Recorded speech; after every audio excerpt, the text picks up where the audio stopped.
Friends, suppose I say, I returned from office, changed my clothes, and started cooking.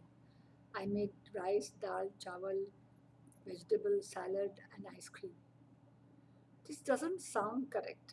So we have to use something called a punctuation mark. Punctuation gives a sense to the whatever we are saying or writing, a completeness, or it's a pause. Suppose I say, I went home from office and changed my clothes. Makes sense. So that can be one sentence. So you put a full stop. I went home and changed my clothes. Full stop. I started my cooking and made dal, chawal, rice, dal, vegetables, fruit, salad, etc. Doesn't sound proper and sound good. So here we have to use something which is called a comma. Because see, I went home from office and I changed my clothes. Yes, that's one sentence. One it means I went home, changed my clothes. Full stop. I started my cooking. One sentence. Another full stop. Then I cooked dal. You say dal, rice, chawal, sabzi, ye, wo, all together. No. Dal, I cooked dal, comma, rice, comma, chicken, comma, meat, comma, salad, comma, and pudding.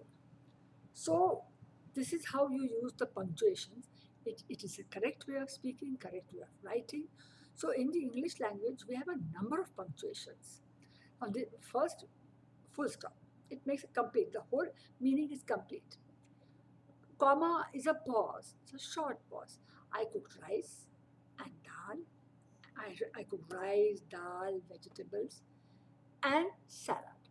So when there are two, when you are ending the list, you don't use the comma. Rice, comma, dal, comma, chawal, comma, vegetables, comma, something else, vegetables, biryani, and ice cream. And so biryani and ice cream. Ice cream is the last word. So between biryani and ice cream, there'll be no comma. So you have to learn all these things. I'll tell you, I'll just give you a list of all the punctuations. See, first we have the full stop. And I'll tell you with each punctuation how and when to use it. Full stop, comma, semicolon, colon, brackets, that's called parenthesis, question mark, exclamation mark, quotation mark, use of quotation marks with another punctuation, use of single quotation marks, apostrophe, hyphen, dash, etc. These are the main punctuations, and I will deal with each punctuation separately.